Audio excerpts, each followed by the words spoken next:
I have questions that I want to ask you, but I'm not, if there's a question that I'm not asking that you think should be asked, I invite you to volunteer. Same thing goes to your lawyers.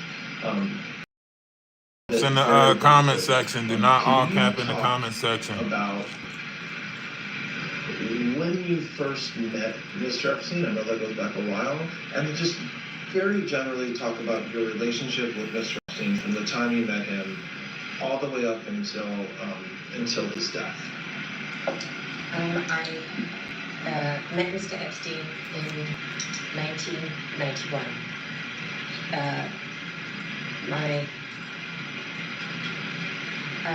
I'd never heard of him, met him before, and no one in my family had either.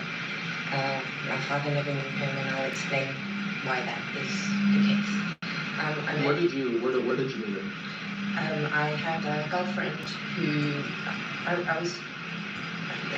I moved to America briefly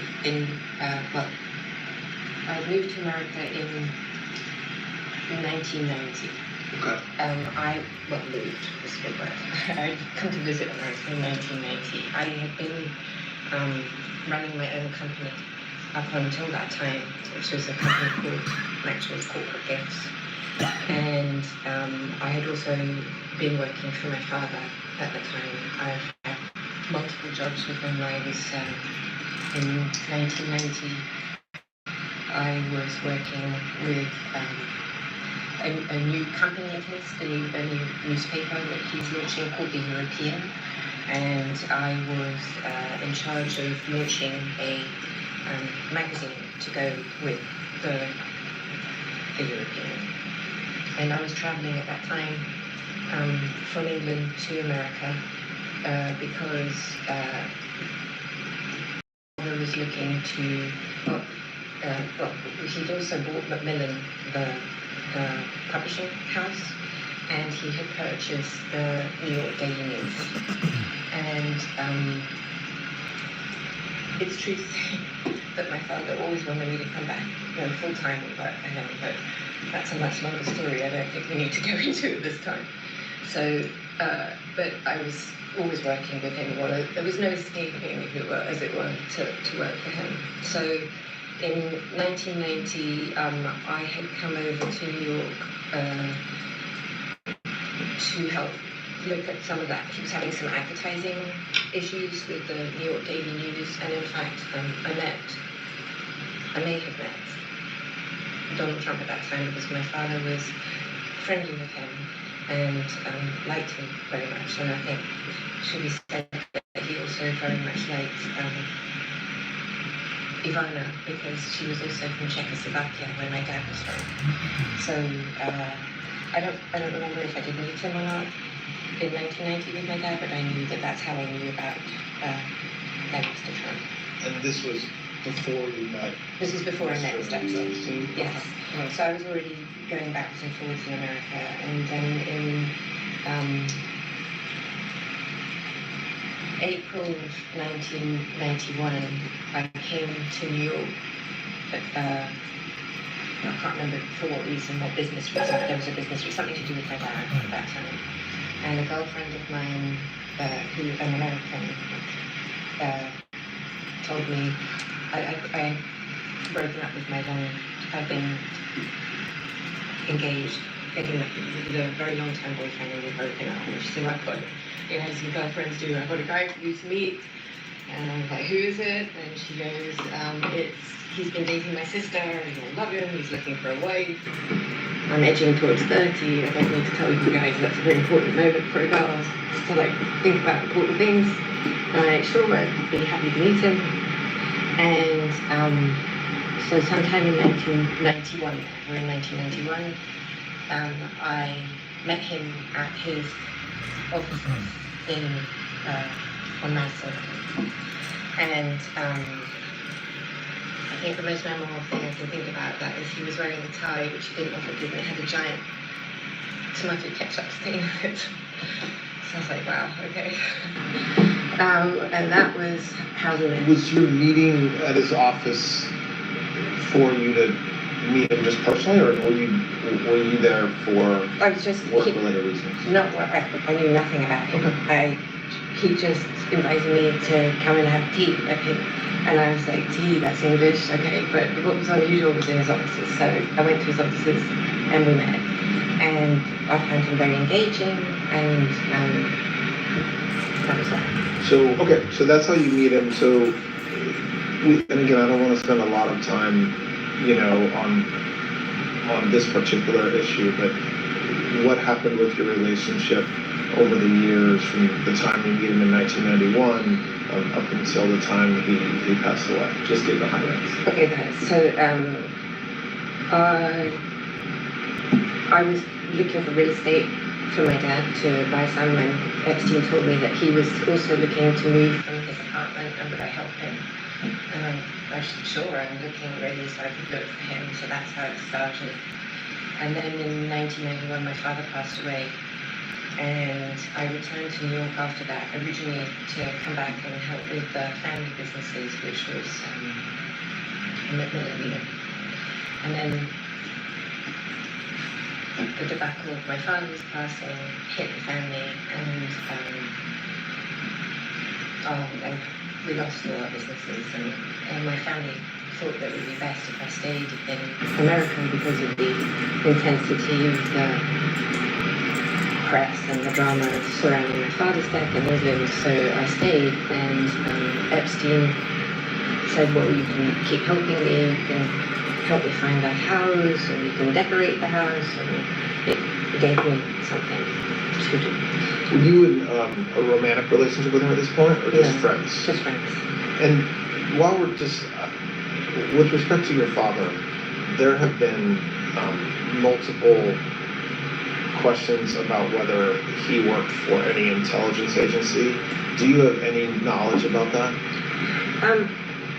I think, well, certainly my father had a background in intelligence because he was,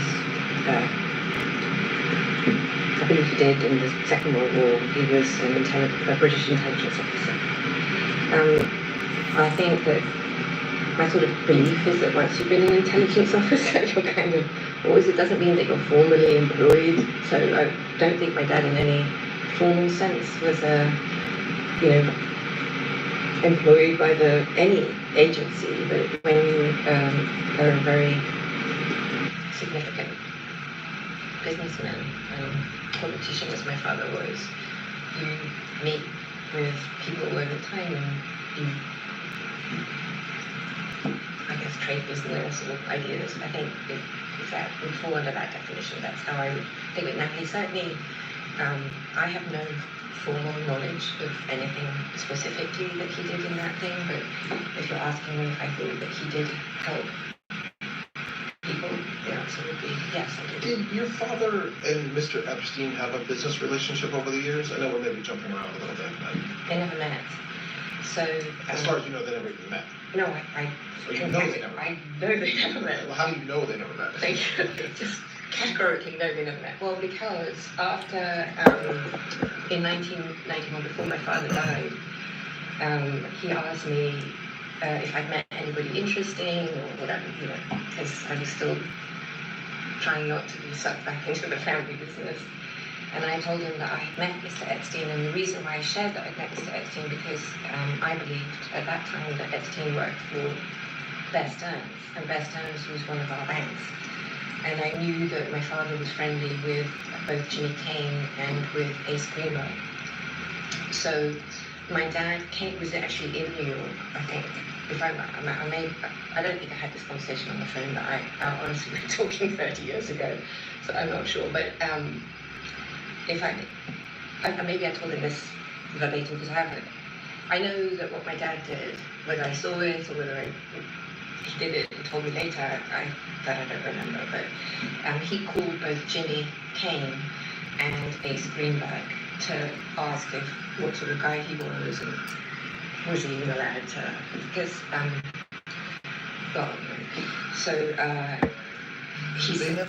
They never met. He didn't even know But who he they was. had. They knew some of the same people. It sounds like, or certainly the Bear Stearns connection was something that you knew that they had. Well, he never had a connection with Epstein. He had a connection with the bank.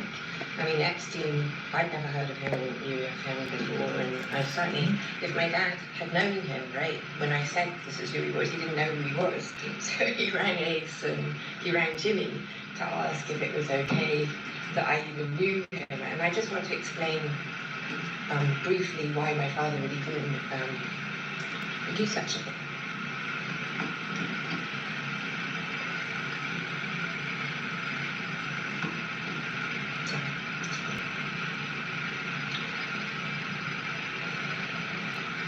I've had some interesting things that have happened in my life, and one of them was to be found on an IRA kidnap and murder list. And so after that happened, well, there were other related, I'm not going to bore you with all the horrible things in that vein, but if you want the details, of course, I can. But after that happened, my father wanted to put a lot of protection on me, obviously, and I declined on the grounds that that would be a very life-restricting event. You're all in law enforcement, I know you understand this. And so he had told me that,